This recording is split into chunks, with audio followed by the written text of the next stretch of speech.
The deal was supposed to be the foundation of a new partnership between India and the US after decades of diplomatic tension. But instead, it's heading for disaster, with India's Prime Minister telling President Bush that he's having difficulties finalising the pact. Everyone knew all along that there was some dissent within, not just in the Indian public, but within the political parties. There's not much that this White House can do to fix that political problem. That's going to be Prime Minister Singh's job. The agreement allows for peaceful nuclear cooperation. India could buy US nuclear reactors and access technology, and in return, the US becomes a regular supplier for India's energy program. The pact drew heavy criticism from American lawmakers, who argued it could spark a regional arms race. The deal also angered an alliance of communist parties in Manmohan Singh's coalition and India's largest opposition party. They're concerned the deal would erode India's sovereignty. Tensions have reached boiling point in recent weeks, triggering the backdown from the Prime Minister. One of the criticisms in the Indian press now is, gee, is he putting, this deal is important for India, is he putting his own, political future first before India's strategic interest? Desperate to salvage the agreement, the US remains positive, insisting the deal is not dead.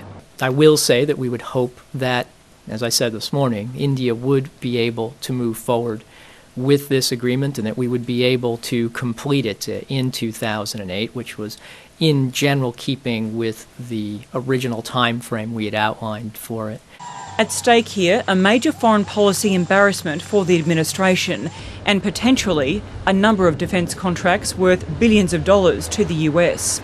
Even if India found a way to move forward, it would have major obstacles to overcome with the IAEA and then face a US Congress preoccupied with finding a way to end the war in Iraq. Andrea Clarke, Al Jazeera. Earlier, I spoke with Xenia Dormandy from Harvard University in Boston and began by asking her whether the U.S.-India nuclear deal will not take place after all. This deal is absolutely not dead. That's a very premature assumption.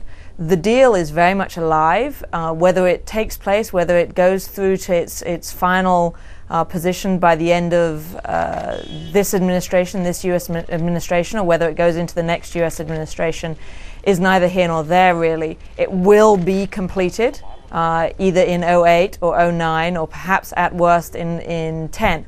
But the deal is very much not dead. What are the problems politically in India that have caused Prime Minister Singh to call it down for now?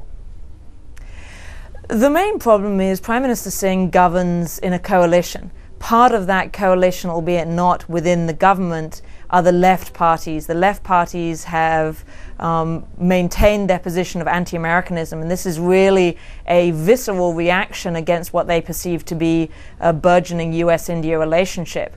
Their defense of their position, that is to say, they're calling for the deal to fall, is all about not wanting to see India and the US come together in a strategic relationship. How much of this is really anti-Americanism and how much of it is simply anti-George W. Bushism?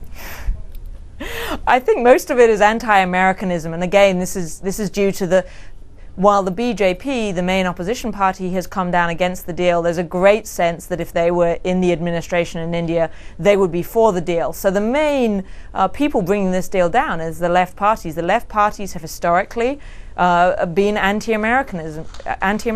This has been taking place way before President Bush.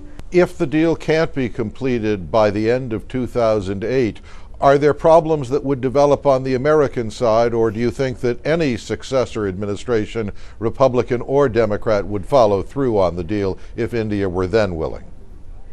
The deal really needs to if it's going to take place in 08, it has to be before about May of 08. And that's predominantly due to our election cycle. If it goes on longer than that, then this becomes a political issue, and that will cause problem for the deal. That being said, if it isn't completed by May of 2008, then yes, this deal will go through with a Democratic or Republican administration in 2009, I'm sure.